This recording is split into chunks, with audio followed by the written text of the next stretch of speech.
नमस्कार दोस्तों, मैं रविंद्र कुमार और मेरे YouTube चैनल पर आप सभी का हार्दिक स्वागत। दोस्तों, आज की इस महत्वपूर्ण प्रश्नोत्तरी में अपन लेकर आए हैं 35 अति महत्वपूर्ण प्रश्न जो स्पोर्ट्स करंट अफेयर्स और कबड्डी से रिलेटेड मेजरमेंट के रहेंगे। तो चलिए दोस्तों, आज की इस महत्वपूर्ण प्रश्नोत्तरी में जुड़ने से पहले अगर आज मेरे YouTube पर पहली बार विजिट कर रहे हैं तो आर.के. फिजिकल एजुकेशन क्लासेज को आप सब्सक्राइब कर सकते हैं और प्रतिदिन के महत्वपूर्ण क्लासों का आप फ़ायदा उठा सकते हैं। दोस्तों, आज की अपनी इम्पोर्टेंट सीरीज़ रहेगी, वो रहने वाली है सीरीज़ नंबर 42। और दोस्तों, आज की इस 35 क्वेश्चन में आपको सीधे सीधे 1 या 2 प्रश्न आपको देखने को पेपर में मिलेंगे, वो भी वेरी वेरी इंपॉर्टेंट है। तो आज की सीरीज़ में जुड़ने से पहले अगर आप इस सीरीज़ से संबंधित फैक्ट आप ज़रूर नोट कर ले और कंठस्थ इनको एक बार आप अपने दिमाग में भी सेट कर ले, इंपॉर्टेंट रहेगी। दोस्तों, आज की सीरीज़ मैंने पहले भी बोल दिया, वेरी वेरी इंपॉर्टेंट रहेगी। और दोस्तों, प्रतिदिन के हिसाब से कल सुबह अपनी 8 AM पर जो इम्पोर्टेंट क्लास रहेगी वो भी अपनी रहने वाली है। वो रहेगी दोस्तों यहाँ पे टाइप्स ऑफ एज, यानी आयु के प्रकार, उनसे संबंधित रहेगी। यानी आयु कितने प्रकार की होती है वो भी अपने को ध्यान रखना है, जैसे शरीर रचना आयु, मानसिक आयु, यहाँ पे इसके अलावा भी जो मेंटल या एज है वो इम्पोर्टेंट रहने वाली है। तो दोस्तों, आज की प्रश्नोत्तरी में आप 35 प्रश्नों में से कितने परसेंट सही कर पाते हैं वो आप जरूर कमेंट बॉक्स में अपने आंसर को भी टाइप करते रहे। तो चलिए दोस्तों, आज की इस महत्वपूर्ण प्रश्नोत्तरी में पहला और इम्पोर्टेंट प्रश्न रहेगा अपना प्रश्न नंबर 1। देखिए दोस्तों, यहाँ पे प्रश्न नंबर 1 रहेगा दोस्तों, यहाँ पे T20 क्रिकेट में 600 विकेट लेने वाले दुनिया के पहले गेंदबाज कौन बने हैं। इंपॉर्टेंट रहने वाला है दोस्तों कि T20 क्रिकेट में 600 विकेट लेने वाले दुनिया के पहले गेंदबाज कौन बने हैं, वेरी वेरी इंपॉर्टेंट रहेगा दोस्तों। यहाँ पे Mitchell Starc, Bumrah, Dwayne Bravo या फिर लसित मलिंगा। और दोस्तों, प्रतिदिन की क्लासों से संबंधित PDF और आंसर की अगर आपको लेनी है तो नीचे जो कमेंट बॉक्स में टेलीग्राम लिंक पिन किया गया है वहाँ से आप आसानी से ज्वाइन करके प्राप्त कर सकते हैं। तो चलिए दोस्तों, प्रश्न नंबर 1 और इसका सही आंसर रहेगा दुनिया का पहला गेंदबाज जिसे 600 विकेट प्राप्त किए हैं वो भी T20 क्रिकेट में वो रहेगा दोस्तों यहाँ पे ड्वेन ब्रावो। सही आंसर रहेगा दोस्तों ड्वेन ब्रावो, और ये वेस्ट इंडीज़ से संबंधित खिलाड़ी रहेगा दोस्तों। चलिए दोस्तों, नेक्स्ट और अगला प्रश्न नंबर 2। प्रश्न नंबर 2 देखिए दोस्तों, यहाँ पे प्रश्न नंबर 2 रहेगा अपना दोस्तों यहाँ पे अखिल भारतीय फुटबॉल महासंघ द्वारा वर्ष 2021-22 के लिए सर्वश्रेष्ठ पुरुष खिलाड़ी किसे चुना गया है। वेरी वेरी इंपॉर्टेंट रहेगा दोस्तों। यहाँ पे फेडरेशन कौन सा है तो वो अखिल भारतीय फुटबॉल महासंघ है, और इसके द्वारा जो 2021-22 के लिए सर्वश्रेष्ठ पुरुष का खिताब है वो किसे चुना गया है, दिया गया है, ये पूछा गया है। तो रोनाल्डो, मेसी, सुनील छेत्री या फिर विनीत परिया। प्रश्न नंबर 2 और इसका सही आंसर रहेगा दोस्तों यहाँ पे सुनील छेत्री को पुरुष के लिए भारतीय फुटबॉल महासंघ द्वारा वर्ष 2021-22 के लिए सर्वश्रेष्ठ खिलाड़ी का खिताब दिया गया है। नेक्स्ट और अगला प्रश्न नंबर 3 देखिए दोस्तों, यहाँ पे प्रश्न नंबर 3 रहेगा लंदन में आयोजित फेंसिंग चैंपियनशिप 2022 में किसने गोल्ड मेडल जीता। इंपॉर्टेंट रहेगा दोस्तों यहाँ पे कि लंदन में आयोजित फेंसिंग चैंपियनशिप 2022 इसमें गोल्ड मेडल किसने जीता है, ये पूछा गया है। इंपॉर्टेंट रहेगा दोस्तों।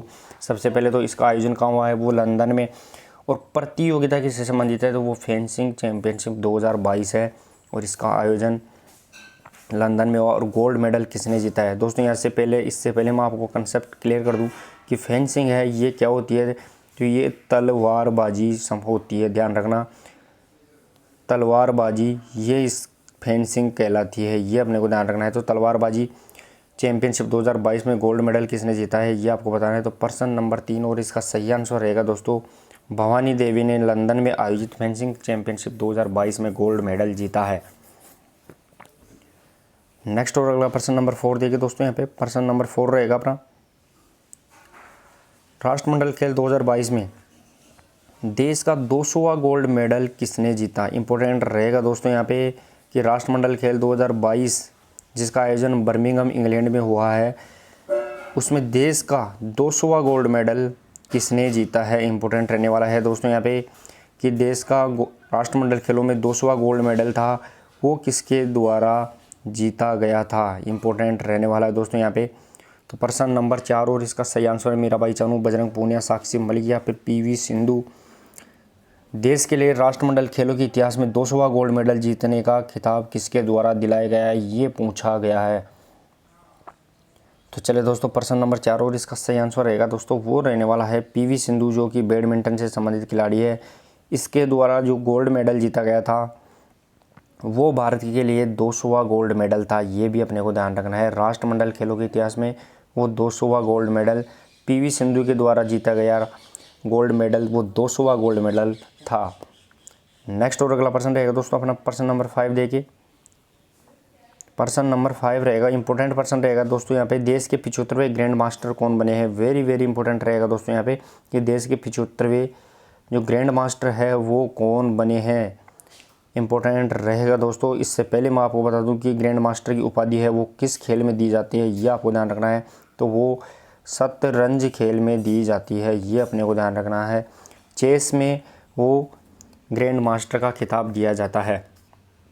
तो देश के 75वें ग्रैंड मास्टर कौन बने हैं ये आपको बताना है। तो प्रश्न नंबर 5 और इसका सही आंसर क्या रहने वाला है। और दोस्तों इंपॉर्टेंट प्रश्न भी रहेगा, ये मैं आपको बता दूं, आपकी एग्ज़ाम के दृष्टिकोण से इंपॉर्टेंट प्रश्न रहेगा। तो प्रश्न नंबर 5 और इसका सही आंसर रहने वाला है वो रहेगा दोस्तों यहाँ पे वी प्रणव, ये देश के 75वें ग्रैंड मास्टर है, ये अपने को ध्यान रखना है। और दोस्तों ये तमिलनाडु के हैं, ये भी अपने को ध्यान रखना है, तमिलनाडु। और तमिलनाडु की ये 14वें ग्रैंड मास्टर है, तमिलनाडु के लिए ये 14वें ग्रैंड मास्टर भी रहेंगे। नेक्स्ट और अगला प्रश्न। और दोस्तों आज की प्रश्नोत्तरी अगर आपको पसंद आ गई तो आप जरूर वीडियो को शेयर भी करते रहे ताकि और भी दोस्तों को इसका फ़ायदा मिलता रहे। नेक्स्ट और अगला प्रश्न रहेगा प्रश्न नंबर 6। प्रश्न नंबर 6 देखिए दोस्तों यहाँ पे, भारत ने अब तक कॉमनवेल्थ खेलों में कितनी बार भाग नहीं लिया है। दोस्तों यहाँ पे नहीं लिया है पूछा गया है कि भारत ने अब तक कॉमनवेल्थ खेलों में कितनी बार भाग नहीं लिया है, नहीं लिया है पूछा गया है। दोस्तों इंपॉर्टेंट रहेगा कि भारत ने अब तक कॉमनवेल्थ खेलों में कितनी बार भाग नहीं लिया, 1 2 3 4, कौन सा ऑप्शन रहने वाला है वो आपको बताना है। इससे पहले मैं आपको बता दूं दोस्तों कि पहली बार कॉमनवेल्थ खेलों का आयोजन 1930 में हैमिल्टन कनाडा से स्टार्ट हुआ था और वर्तमान 2022 तक इनका आयोजन हो गया है।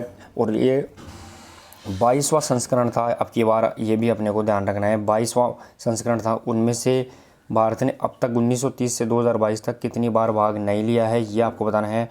इंपॉर्टेंट रहेगा दोस्तों यहाँ पे। तो प्रश्न नंबर 6 और इसका सही आंसर रहेगा दोस्तों, अब तक भारत ने 4 बार भाग नहीं लिया है राष्ट्रमंडल खेलों में। उसमें से पहली बार 1930 में भाग नहीं लिया था, पहला ही राष्ट्रमंडल खेल उसमें भाग नहीं लिया। उसके बाद 1950 में भी नहीं लिया था, फिर 1962 में नहीं लिया, ये भी अपने को ध्यान रखना है। और इसके बाद में 1986 में भी नहीं लिया था, ये अपने को ध्यान रखना है। इस प्रकार दोस्तों अब तक 4 बार भारत ने राष्ट्रमंडल खेलों में भाग नहीं लिया है। नेक्स्ट और अगला प्रश्न देखें दोस्तों, प्रश्न नंबर 7। प्रश्न नंबर 7 रहेगा दोस्तों यहाँ पे, भारत ने राष्ट्रमंडल खेलों के इतिहास में 2022 तक कितने गोल्ड मेडल जीते हैं। दोस्तों यहाँ पे ओवरऑल पूछा गया है और वेरी इंपॉर्टेंट भी रहेगा कि भारत ने राष्ट्रमंडल खेलों के इतिहास में, इतिहास की बात कर रहा है अब तक, यानी 1930 से 2022 तक की बात कर रहा है कि कितने गोल्ड मेडल जीते हैं, ये आपको बताना है। इंपॉर्टेंट रहेगा दोस्तों, 1930 से लेकर 2022 तक भारत ने अब तक कितने गोल्ड मेडल जीते हैं ये पूछा गया है। सीधा सीधा इसका आंसर क्या रहेगा दोस्तों, ये आपको कमेंट बॉक्स में इसका आंसर टाइप करना है। और दोस्तों अगर प्रतिदिन की क्लासों की PDF और आंसर की भी अगर आपको चाहिए तो नीचे जो कमेंट बॉक्स में टेलीग्राम लिंक का पिन किया गया वहाँ से आप ज्वाइन करके आसानी से प्राप्त कर सकते हैं। तो चलिए दोस्तों इंपॉर्टेंट प्रश्न रहेगा प्रश्न नंबर 7 और इसका सही आंसर रहने वाला है वो रहेगा दोस्तों, भारत ने 1930 से 2022 तक राष्ट्रमंडल खेलों के इतिहास में वो अब तक 203 गोल्ड मेडल जीते हैं, ये अपने को ध्यान रखना है। 203 ये गोल्ड मेडल अब तक भारत ने राष्ट्रमंडल खेलों के इतिहास में जीते हैं। नेक्स्ट और अगला प्रश्न, प्रश्न नंबर 8 देखिए दोस्तों अपना। प्रश्न नंबर 8 रहेगा दोस्तों यहाँ पे, भारत ने राष्ट्रमंडल खेलों के इतिहास में 2022 तक कुल कितने मेडल जीते हैं। यहाँ पे दोस्तों कुल मेडल पूछे गए हैं। इससे पिछले वाले प्रश्न में अपन ने गोल्ड मेडल के बारे में पूछा था, वो 203 थे, लेकिन यहाँ पे राष्ट्रमंडल खेलों के इतिहास में भारत ने 2022 तक कुल कितने मेडल जीते हैं। यहाँ पे ब्रॉन्ज और गोल्ड और सिल्वर इन तीनों को मिलाकर पूछा गया है कि कितने मेडल जीते गए थे। इंपॉर्टेंट रहेगा दोस्तों, वेरी वेरी इंपॉर्टेंट रहने वाला है।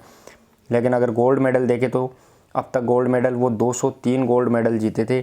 इसके अलावा टोटल कितने मेडल जीते गए हैं ये पूछा गया है। तो प्रश्न नंबर 8 और इसका सही आंसर रहने वाला है वो रहेगा दोस्तों यहाँ पे 564 कुल मेडल अभी तक राष्ट्रमंडल खेलों के इतिहास में भारत ने जीते हैं। उनमें से 203 गोल्ड मेडल, इसके साथ में सिल्वर मेडल कितने जीते हैं तो सिल्वर मेडल 190 जीते हैं और इसी के साथ में 171 मेडल वो जीते हैं ब्रॉन्ज मेडल। इस प्रकार टोटल मेडल कितने जीते हैं तो वो जीते हैं दोस्तों 564। ये अपने को ध्यान रखना है। चलिए दोस्तों नेक्स्ट और अगला प्रश्न नंबर 9 देखिए दोस्तों। यहाँ पे प्रश्न नंबर 9 रहेगा अपना 44वें शतरंज ओलंपियाड में किस देश ने ओपन वर्ग में गोल्ड मेडल जीता है। वेरी वेरी इंपॉर्टेंट रहेगा दोस्तों यहाँ पे कि 44वें शतरंज ओलंपियाड जिसका आयोजन कहाँ किया गया था ये भी अपने को बताना है। और इसमें जो ओपन कैटेगरी है, ओपन वर्ग में है, उसमें गोल्ड मेडल किसने जीता है ये पूछा गया है। इंपॉर्टेंट रहने वाला है दोस्तों यहाँ पे। इससे पहले मैं आपको बता दूं कि रूस में होने वाला था, लेकिन रूस और यूक्रेन के कारण, युद्ध के कारण इसको भारत में पहली बार भारत में इसको चेन्नई में इसकी आयोजन किया गया है। यानी चेन्नई भारत में इसका पहली बार शतरंज ओलंपियाड का आयोजन किया गया है। ये अपने को ध्यान रखना है। लेकिन यहाँ पे ओपन कैटेगरी के अंदर गोल्ड मेडल किस देश ने जीता है ये पूछा गया है।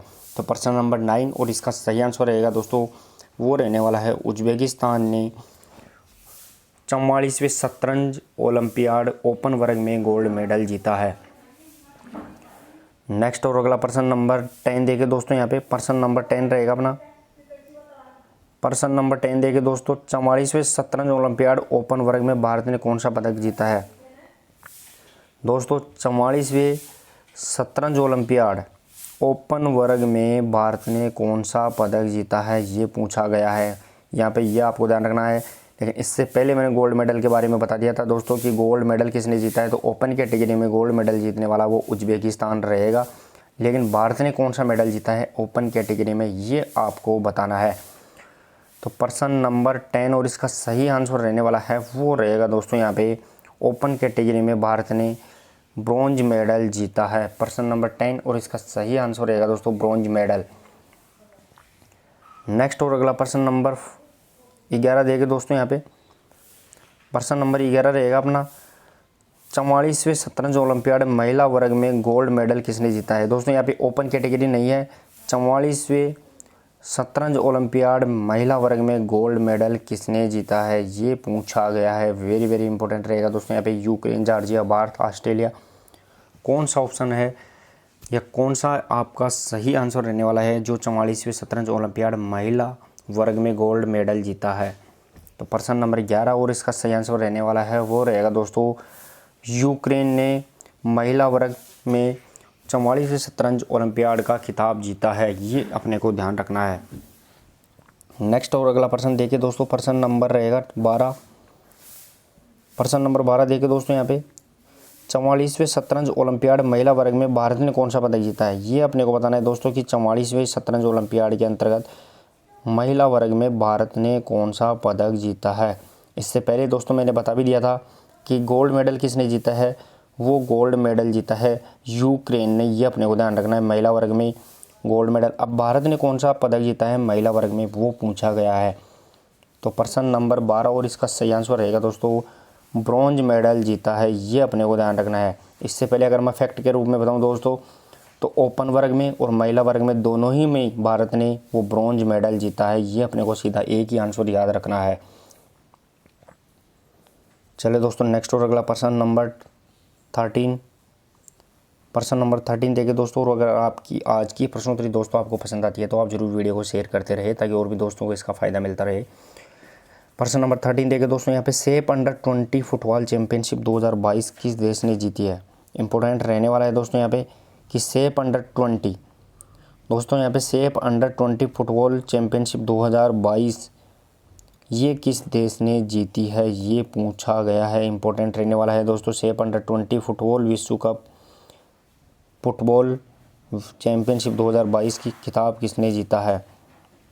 भारत, बांग्लादेश, अमेरिका, ऑस्ट्रेलिया, इसमें से किसका कौन सा आंसर सही रहने वाला है वो आपको बताना है। तो प्रश्न नंबर 13 और इसका सही आंसर रहेगा दोस्तों वो रहने वाला है सेफ अंडर 20 फुटबॉल चैंपियनशिप 2022 का खिताब वो भारत ने जीता है। आंसर नंबर प्रश्न नंबर 13 और इसका सही आंसर रहेगा दोस्तों वो रहेगा भारत, और किसको हरा कर जीता है तो वो बांग्लादेश को हरा कर जीता है, ये भी अपने को ध्यान रखना है।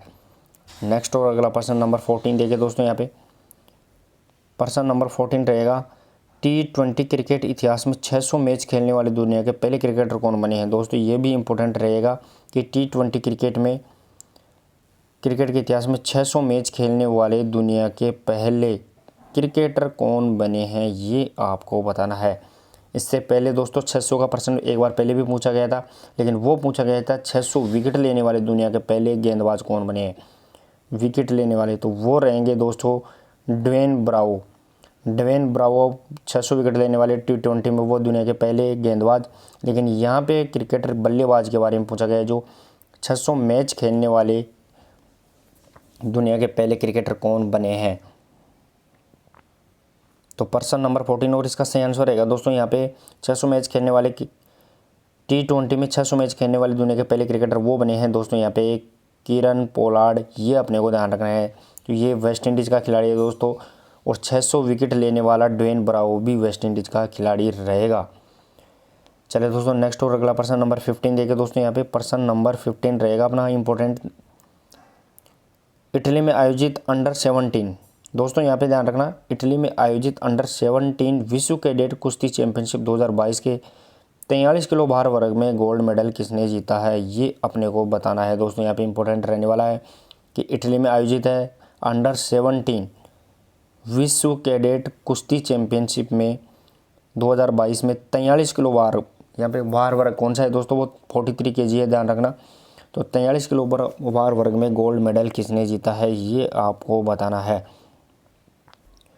दोस्तों मैं आपको बता दूं, अगर ऐसे प्रश्न आपको ऐसे लगते हैं कि ये प्रश्न बहुत अंदर या डीपली प्रश्न है, तो करंट अफेयर से रिलेटेड मैं आपको बता दूं कि सीधे सीधे प्रश्न बिल्कुल भी नहीं पूछे जाते हैं। आपको यहाँ पे ऐसे फैक्ट याद रखने हैं जो बिल्कुल छुपारिस्तम होते हैं, जो अंदर जिन प्रश्नों का लगभग ज़्यादातर इन पे फोकस भी नहीं करते हैं, वो प्रश्न आजकल करंट अफेयर्स के क्रेज के रूप से पूछे ही जाते हैं, ये अपने को ध्यान रखना है। तो प्रश्न नंबर 15 और इसका सही आंसर रहेगा दोस्तों इटली में आयोजित अंडर-17 विश्व कैडेट कुश्ती चैंपियनशिप 2022 के 43 किलोग्राम भार वर्ग में गोल्ड मेडल जीतने वाला वो खिलाड़ी रहेगा दोस्तों यहाँ पे रितिका, ये अपने को ध्यान रखना है। और दोस्तों ये कहाँ की है, तो ये भारत की खिलाड़ी है, ये भी अपने को ध्यान रखना है। चलिए दोस्तों नेक्स्ट और अगला प्रश्न नंबर 16, प्रश्न नंबर 16 देखे दोस्तों, यहाँ पे सोवा डेविस कप खेलने वाले दुनिया के पहले खिलाड़ी कौन बने। इंपॉर्टेंट रहने वाला है दोस्तों यहाँ पे कि सोवा डेविस कप खेलने वाले दुनिया के पहले खिलाड़ी कौन बने हैं। इंपॉर्टेंट रहेगा दोस्तों, राफेल नडाल, नोवाक जोकोविच, सेरेना विलियम्स या फिर डोमिनिको विसिनी। तो दोस्तों इससे पहले मैं बता दूं कि डेविस कप किस खेल से संबंधित है, तो ये टेनिस से संबंधित प्रतियोगिता होती है, जो इम्पोर्टेंट रहेगा दोस्तों। और ये सन 1900 में स्टार्ट हुई थी, ये भी अपने को ध्यान रखना है। लेकिन यहाँ पे पूछा गया है कि सोवा डेविस कप खेलने वाले दुनिया के पहले खिलाड़ी कौन बने हैं, तो प्रश्न नंबर 16 और इसका सही आंसर रहेगा दोस्तों यहाँ पे डोमिनिको विसिनी, ये दुनिया के पहले खिलाड़ी बने हैं जो सोवा डेविस कप खेले हैं। और दोस्तों इससे रिलेटेड फैक्ट, दुनिया के सबसे उम्रदराज खिलाड़ी भी है जो 50 साल के हैं और उसने सोवा डेविस कप खेला, ये भी अपने को ध्यान रखना है। चलिए दोस्तों नेक्स्ट और अगला प्रश्न नंबर 17। और दोस्तों आज की प्रश्नोत्तरी अगर आपको पसंद आती है तो आप जरूर वीडियो को भी शेयर करते रहे। प्रश्न नंबर 17 देखें दोस्तों, यहाँ पे 2025 में महिलाओं के 50 ओवर वनडे विश्व कप की मेज़बानी कौन करेगा। इंपॉर्टेंट रहेगा दोस्तों यहाँ पे, लेकिन मैच कब होगा, 2025 में महिलाओं के 50 ओवर के वनडे विश्व कप मेज़बानी कौन सा देश करेगा। इंपॉर्टेंट रहने वाला है दोस्तों यहाँ पे 2025 में महिलाओं के 50 ओवर वनडे विश्व कप की मेज़बानी कौन सा देश करेगा, ये पूछा गया है। Australia, England, Bharat, Bangladesh. तो प्रश्न नंबर 17 और इसका सही आंसर रहेगा दोस्तों यहाँ पे भारत 2025 में महिलाओं के 50 ओवर वनडे विश्व कप की मेज़बानी करेगा, ये अपने को ध्यान रखना है। नेक्स्ट और अगला प्रश्न नंबर 18 देखें दोस्तों, यहाँ पे प्रश्न नंबर 18 रहेगा, इंपॉर्टेंट प्रश्न भी रहेगा दोस्तों यहाँ पे 22वां राष्ट्रमंडल खेल 2022 में किस देश के ट्रायथलीट ने गोल्ड मेडल जीता है। दोस्तों वेरी वेरी इंपॉर्टेंट प्रश्न रहेगा कि 22वां राष्ट्रमंडल खेल 2022 इसमें किस देश के ट्रायथलीट, यहाँ पे दोस्तों एथलीट कौन सा है, ट्रायथलीट, गोल्ड मेडल जीता है, ये कौन से देश का था। लेकिन इससे पहले मैं आपको अगर फैक्ट के रूप में बताऊं तो भारत की तरफ से ट्रायथलॉन दोस्तों, यहाँ पे ट्रायथलीट का मतलब है जो ट्रायथलीट होता है वो ट्रायथलॉन में खेलता है। तो यहाँ पे ट्रायथलॉन में भारत की तरफ से कौन गया था, वो गई थी दोस्तों प्रज्ञा मोहन, ये भी अपने को ध्यान रखना है। प्रज्ञा मोहन ये भारत की तरफ से जाने वाली खिलाड़ी थी जो ट्रायथलॉन में पहली बार गई थी, प्रज्ञा मोहन। लेकिन इसमें भारत ने कोई भी मेडल नहीं जीता। लेकिन यहाँ पे पूछा गया है कि 22वां राष्ट्रमंडल खेल 2022 में देश के लिए ट्रायथलीट के लिए गोल्ड मेडल कौन सी देश के खिलाड़ी ने जीता है, ये पूछा गया है। तो प्रश्न नंबर 18 और इसका सही आंसर रहेगा दोस्तों यहाँ पे इंग्लैंड के खिलाड़ी ने ट्रायथलॉन में गोल्ड मेडल जीता है। नेक्स्ट और अगला प्रश्न नंबर 19 देखें दोस्तों, यहाँ पे प्रश्न नंबर 19 रहेगा अपना, फीफा अंडर 17 महिला फुटबॉल विश्व कप 2022 की मेज़बानी किसके द्वारा की जाएगी। इंपॉर्टेंट रहने वाला है दोस्तों, फीफा अंडर 17 और महिला फुटबॉल विश्व कप 2022 की मेज़बानी किसके द्वारा की जाएगी या किस देश के द्वारा की जाएगी, ये आपको बताना है। तो इम्पोर्टेंट रहेगा दोस्तों, फीफा अंडर 17 महिला फुटबॉल विश्व कप 2022 की मेज़बानी वो भारत के द्वारा की जाएगी, ये अपने को ध्यान रखना है। नेक्स्ट और अगला प्रश्न नंबर 20, प्रश्न नंबर 20 देखिए दोस्तों, यहाँ पे अंतर्राष्ट्रीय ओलंपिक दिवस कब मनाया जाता है। वेरी इंपॉर्टेंट रहेगा दोस्तों, और लगभग सभी दोस्तों को आता भी होगा, ये मैं उम्मीद कर सकता हूँ कि अंतर्राष्ट्रीय ओलंपिक दिवस है, ये ओलंपिक दिवस कब मनाया जाता है। तो दोस्तों यहाँ पे सीधा इसका सही आंसर क्या रहेगा, 29 अगस्त, 6 अप्रैल, 23 जून, 5 सितंबर, ये आपको बताना है।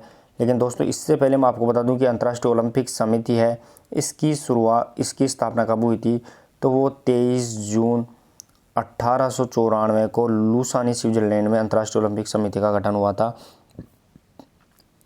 और इसी के उपलक्ष्य में 23 जून को ही अंतर्राष्ट्रीय ओलंपिक दिवस मनाया जाता है, ये अपने को ध्यान रखना है। तो प्रश्न नंबर 20 और इसका सही आंसर रहेगा दोस्तों 23 जून को अंतर्राष्ट्रीय ओलंपिक दिवस मनाया जाता है। नेक्स्ट और अगला प्रश्न नंबर 21, प्रश्न नंबर 21 देखिए दोस्तों, यहाँ पे निम्नलिखित में से कबड्डी की कौन सी शैली नहीं है। दोस्तों यहाँ पे कबड्डी की कौन सी शैली नहीं है, ये पूछा गया है कि कबड्डी की शैली नहीं है। यहाँ पे ध्यान देने की बात है दोस्तों, कबड्डी की कौन सी शैली नहीं है पूछी गई है। आपको ज़्यादातर प्रश्न को बार बार पढ़ना है, तब जाके आपको कंसेप्ट क्लियर होता है कि कई बार अपने को नहीं दिखाई देता है। तो प्रश्न नंबर 21, कबड्डी की कौन सी शैली नहीं है, तो अमर, संजीवनी, भारतीय, गामिनी, ये आपको ध्यान रखना है। तो इस प्रकार प्रश्न नंबर 21 और इसका सही आंसर रहेगा दोस्तों भारतीय, ये कबड्डी की शैली नहीं है। इसके अलावा अमर, संजीवनी, गामिनी, ये कबड्डी की शैलियाँ होती है, ये अपने को ध्यान रखना है। प्रश्न नंबर 21 और इसका सही आंसर रहेगा दोस्तों भारतीय। नेक्स्ट और अगला प्रश्न देखिए दोस्तों, यहाँ पे प्रश्न नंबर 22 रहेगा अपना, भारतीय कबड्डी महासंघ का गठन कब हुआ। इंपॉर्टेंट रहेगा दोस्तों यहाँ पे, भारतीय कबड्डी महासंघ का गठन कब हुआ, यानी फेडरेशन कबड्डी संघ का गठन कब हुआ, ये पूछा गया है कि भारतीय कबड्डी महासंघ का गठन है वो गठन कब हुआ था। इंपॉर्टेंट रहने वाला है दोस्तों यहाँ पे 1970, 50, 2004, 1978, कौन सा आंसर सही रहने वाला है, ये आपको बताना है। तो चलिए दोस्तों, प्रश्न नंबर 22 और इसका सही आंसर रहेगा दोस्तों भारतीय कबड्डी महासंघ का गठन 1950 में हुआ था, ये अपने को ध्यान रखना है। नेक्स्ट और अगला प्रश्न नंबर 23, प्रश्न नंबर 23 देखिए दोस्तों, यहाँ पे अंतर्राष्ट्रीय कबड्डी महासंघ का गठन कब हुआ। यहाँ पे इंटरनेशनल कबड्डी संघ का गठन पूछा गया है, वो कब हुआ था, ये आपको बताना है दोस्तों। यहाँ पे 1950, 78, 33, 2004, इनमें से कौन सा आंसर रहेगा कि अंतर्राष्ट्रीय कबड्डी महासंघ का गठन वो कब हुआ है। तो चलिए दोस्तों, प्रश्न नंबर 23 और इसका सही आंसर रहेगा दोस्तों यहाँ पे 2004 में अंतर्राष्ट्रीय कबड्डी महासंघ का गठन हुआ और 1950 में वो भारतीय कबड्डी महासंघ का गठन हुआ, ये भी अपने को ध्यान रखना है। और दोस्तों यहाँ पे सीधे बताऊँ तो 1978 में वो एशियन कबड्डी महासंघ का गठन हुआ था, ये भी अपने को ध्यान रखना है। एशियन कबड्डी महासंघ का गठन ये 1978 में हुआ था। तो चलिए दोस्तों, नेक्स्ट और अगला प्रश्न रहेगा अपना प्रश्न नंबर 24। प्रश्न नंबर 24 देखिए दोस्तों, कबड्डी में लोना लगने पर कितने अंक मिलते हैं। इंपॉर्टेंट रहेगा दोस्तों, पूछा भी गया है 2-4 बार कि कबड्डी में लोना लगने पर कितने अंक मिलते हैं ये पूछा गया है।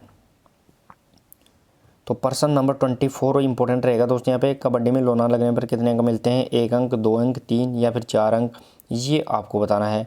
इससे पहले मैं अगर बताऊँ आपको दोस्तों यहाँ पे, तो कबड्डी में लोना लगने पर कितने अंक मिलेंगे, तो प्रश्न नंबर 24 इसका सही आंसर रहने वाला है वो रहेगा दोस्तों 2 अंक मिलते हैं। चलिए दोस्तों, अब इसकी फैक्ट के रूप में बताऊँ तो 2 अंक तो सिर्फ लोना के मिलेंगे, लेकिन यहाँ पे आपको खिलाड़ी कितने हैं लास्ट के अंदर, 2 खिलाड़ी हैं तो 2 पॉइंट, 1 खिलाड़ी तो 1 पॉइंट, और ये भी एक्स्ट्रा पॉइंट मिलेगा, लेकिन लोना के रूप में वो आपको सिर्फ 2 ही पॉइंट मिलेंगे, ये अपने को ध्यान रखना है। इसके अलावा जो खिलाड़ी आउट होते हैं वो इसके अंदर और ऐड हो जाएंगे। इस प्रकार टोटल अंक लास्ट में वो कितने मिलेंगे वो डिपेंड करता है कितने खिलाड़ी मैदान में उपस्थित थे। चलिए दोस्तों, नेक्स्ट और अगला प्रश्न नंबर 25।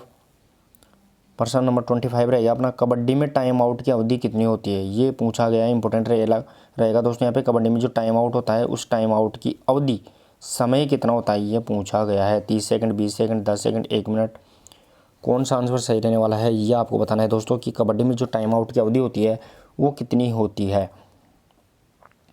तो प्रश्न नंबर 25 और इसका सही आंसर रहने वाला है वो रहेगा दोस्तों, कबड्डी में टाइम आउट की अवधि वो 30 सेकंड होती है, ये अपने को ध्यान रखना है। तो दोस्तों, एक बार टाइम आउट लिया जाता है वो 30 सेकंड के लिए ही लिया जाता है। नेक्स्ट और अगला प्रश्न नंबर 26 देखिए दोस्तों। यहाँ पे कबड्डी मैच में एक टीम में कितने खिलाड़ी खेलते हैं। दोस्तों, कबड्डी मैच में एक टीम में कितने खिलाड़ी खेलते हैं ये पूछा गया है दोस्तों। इससे पहले दोस्तों मैं अगर आप इसका आंसर कमेंट बॉक्स में टाइप करते रहे, लेकिन मैं आपको बताता दोस्तों यहाँ पे कि एक टीम में कबड्डी में कितने खिलाड़ी होते हैं, तो टोटल खिलाड़ी वो 12 रहेंगे, लेकिन मैच में कितने खेलते हैं ये पूछा गया है इसमें यहाँ पे। तो टीम के तौर पर देखें तो टोटल 12 खिलाड़ी, और कबड्डी के मैच में एक टीम में कितने खिलाड़ी खेलेंगे वो आपको बताना है। तो प्रश्न नंबर 26 और इसका सही आंसर रहेगा दोस्तों यहाँ पे 7 खिलाड़ी मैदान में एक टीम की तरफ से खेलते हैं। चले दोस्तों, नेक्स्ट और अगला प्रश्न नंबर 27। प्रश्न नंबर 27 देखिए दोस्तों। यहाँ पे कबड्डी में पुरुष खिलाड़ी के लिए अधिकतम वजन कितना होता है। दोस्तों, यहाँ पे कबड्डी में पुरुष खिलाड़ी के लिए अधिकतम वजन कितना होता है ये पूछा गया है, लेकिन वो पुरुष खिलाड़ी के लिए पूछा गया है दोस्तों। 50 किलो, 70 किलो, 80 किलो, 85 किलो, इनमें से कौन सा आंसर सही रहेगा जो कबड्डी में पुरुष खिलाड़ी के लिए अधिकतम वजन रहने वाला है। तो चलिए दोस्तों, प्रश्न नंबर 27 और इसका सही आंसर रहेगा दोस्तों यहाँ पे 85 किलो या 85 kg वो पुरुष खिलाड़ी अधिकतम रहेगा कबड्डी में, ये अपने को ध्यान रखना है। नेक्स्ट और अगला प्रश्न नंबर 28 देखिए दोस्तों। यहाँ पे प्रश्न नंबर 28 रहेगा अपना, कबड्डी मैदान में लोबी की चौड़ाई कितनी होती है। दोस्तों, यहाँ पे कबड्डी मैदान होता है, इस कबड्डी मैदान में लोबी की चौड़ाई होती है वो कितनी होती है ये आपको बताना है। इंपॉर्टेंट रहेगा दोस्तों यहाँ पे 2 मीटर, 1.5 मीटर, 1 मीटर या फिर 2.5 मीटर, लेकिन यहाँ पे दोस्तों आपको मैं बता दूँ तो यह कबड्डी का मैदान होता है अपना, और इस कबड्डी के मैदान में जो लोबी होती है इस लोबी की चौड़ाई कितनी होती है ये अपने को बताना है। तो प्रश्न नंबर और इसका आंसर क्या रहेगा दोस्तों ये आप टाइप करते रहे।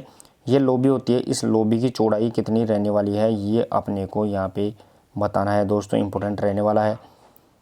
तो प्रश्न नंबर 28 और इसका सही आंसर रहेगा दोस्तों, कबड्डी मैदान में लोबी की चौड़ाई वो 1 मीटर की होती है दोस्तों। यहाँ पे जो लोबी होती है ये लोबी 1 मीटर की रहने वाली है, ये अपने को ध्यान रखना है। नेक्स्ट और अगला प्रश्न नंबर 29 देखिए दोस्तों। यहाँ पे प्रश्न नंबर 29 रहेगा अपना, कबड्डी में रेडर के लिए रेड की अधिकतम अवधि कितनी होती है। दोस्तों, इंपॉर्टेंट रहने वाला है कि कबड्डी में जो रेडर होता है इस रेडर के लिए रेड की अवधि होती है वो रेड की अवधि अधिकतम कितनी रहेगी ये आपको बताना है दोस्तों। यहाँ पे 20 सेकंड, 30 सेकंड, 10 सेकंड, 1 मिनट, कौन सा आंसर सही रहने वाला है वो आप कमेंट बॉक्स में अपना जवाब जरूर टाइप करते रहे। तो चलिए दोस्तों, प्रश्न नंबर 29 और इसका सही आंसर रहेगा दोस्तों, कबड्डी में रेडर के लिए रेड की अधिकतम अवधि वो होने वाली होती है दोस्तों यहाँ पे 30 सेकंड, ये अपने को ध्यान रखना है। नेक्स्ट और अगला प्रश्न रहेगा दोस्तों अपना प्रश्न नंबर 30। प्रश्न नंबर 30 देखिए दोस्तों। यहाँ पे कबड्डी में पुरुष मैच की अवधि कितनी होती है। दोस्तों, यहाँ पे कबड्डी के अंतर्गत जो पुरुष मैच होते हैं उन पुरुष मैच की अवधि या समय कितना होता है ये आपको कमेंट बॉक्स में इसका आंसर टाइप करना है। और दोस्तों अगर आज की प्रश्न उत्तरी आपको पसंद आती है तो जरूर वीडियो को शेयर करते रहे, ताकि और भी दोस्तों इसका महत्वपूर्ण फ़ायदा मिलता रहे। और कल अपनी सुबह 8 AM पर जो इम्पोर्टेंट क्लास रहेगी वो रहेगी दोस्तों यहाँ पे टाइप्स ऑफ एज, यानी आयु के प्रकार से संबंधित रहेगी। ये भी अपने को इम्पोर्टेंट क्लास रहेगी, तो सुबह 8 बजे आप जरूर क्लास में जुड़े।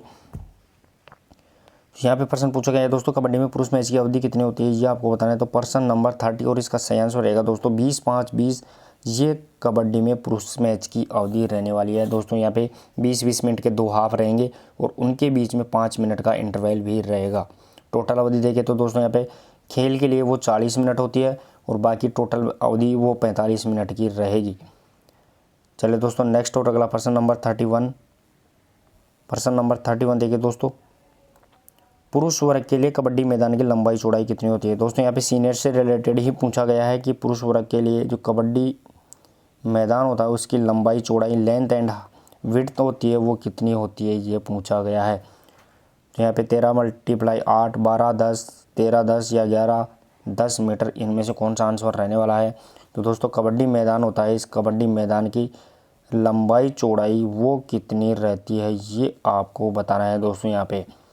तो दोस्तों इसका सही और सीधा आंसर बताऊं तो 13 मीटर ये लंबा होता है और 10 मीटर होता है ये चौड़ा होता है। इस प्रकार टोटल इसकी 13/10 मीटर इसकी कबड्डी मैदान की वो मेजरमेंट रहेगा दोस्तों। प्रश्न नंबर 31 और इसका सही आंसर रहेगा दोस्तों 13/10 मीटर।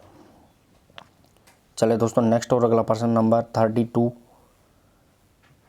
प्रश्न नंबर 32 देखे दोस्तों, यहाँ पे लोना शब्द का प्रयोग किस खेल से संबंधित होता है। दोस्तों यहाँ पे लोना शब्द का प्रयोग किस खेल से संबंधित है।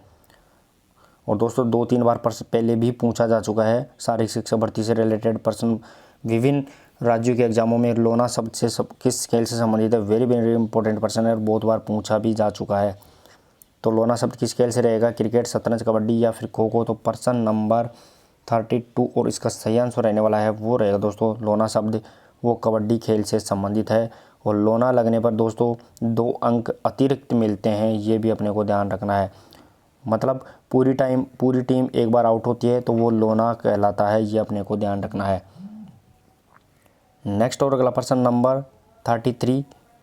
प्रश्न नंबर 33 देखें दोस्तों, यहाँ पे कबड्डी की कौन सी शैली अंतर्राष्ट्रीय स्तर पर मान्यता प्राप्त है। दोस्तों यहाँ पे कबड्डी की कौन सी शैली है जो इंटरनेशनल स्तर पर मान्यता प्राप्त है, जो लगभग अपन कबड्डी का गेम देखते हैं वो इसी शैली से खेले जाते हैं। तो कौन सी रहेगी, अमर, संजीवनी, गामिनी या फिर सर्किल कबड्डी, कौन सी रहेगी दोस्तों। तो दोस्तों यहाँ पे सीधा सीधा मैं बता दूं, जो अब प्रेजेंट में जो कबड्डी चलती है, प्रो कबड्डी चलती है या फिर इंटरनेशनल लेवल पर जो कबड्डी आप देखते हो वो इसी शैली में चलेगी।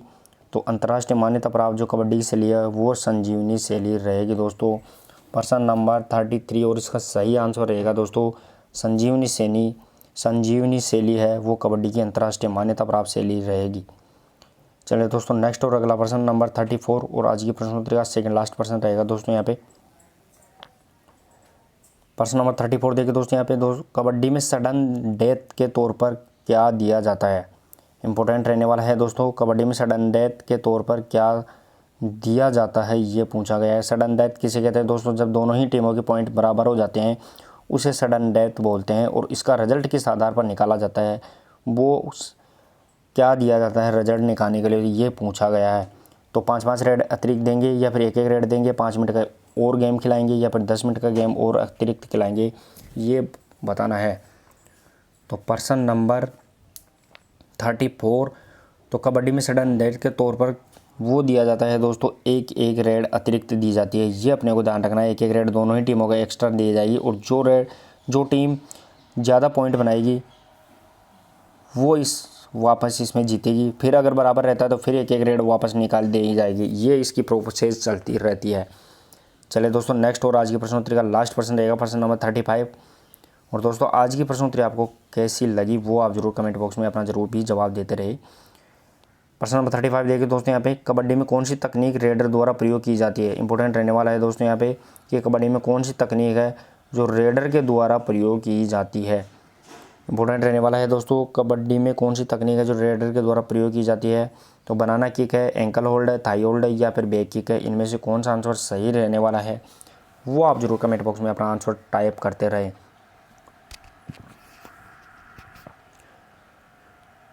तो दोस्तों कल अपनी सुबह 8 AM पर जो इम्पोर्टेंट क्लास रहेगी वो रहने वाली है, वो भी आप जरूर लेते रहे। Types of body, types of age यानी आयु के प्रकार, ये इम्पोर्टेंट क्लास रहेगी। सीधे सीधे शॉर्ट एंड स्वीट लगभग आधे घंटे की क्लास है, और वहाँ से सीधा सीधा एक प्रश्न आपको पूछा ही जाएगा निश्चित तौर पर। ये आप जरूर 8 AM पर अपनी इम्पोर्टेंट क्लास आयु के प्रकार वो आप जरूर लेते रहे। और प्रश्न नंबर 35 और इसका सही आंसर रहेगा दोस्तों, यहाँ पे जो रेडर होता है वो उसके द्वारा बैक किक तकनीक का प्रयोग किया जाता है। यहाँ पे दोस्तों एंटी रेडर होते हैं, जो कैचर होते हैं वो एंकल होल्ड और थाई होल्ड उनकी टेक्निक है, और बनाना किक होती है ये फुटबॉल से संबंधित है। इस प्रकार इसका सही आंसर रहेगा दोस्तों, कबड्डी के अंदर वो बैक किक रेडर के द्वारा प्रयोग की जाती है। तो चलिए दोस्तों, 35 प्रश्नों में से आपने कितने प्रश्नों का सही आंसर दिया वो आप जरूर कमेंट बॉक्स में अपना स्कोर जरूर शेयर करिए। और आज की प्रश्नोत्तरी अगर आपको पसंद आती है तो ज़रूर इसको वीडियो को शेयर भी करें। और दोस्तों मिलते हैं कल अपनी सुबह 8 AM पर आयु के प्रकार यानी टाइप्स ऑफ एज से रिलेटेड पर क्लास में। तो तब तक के लिए धन्यवाद, थैंक यू सो मच।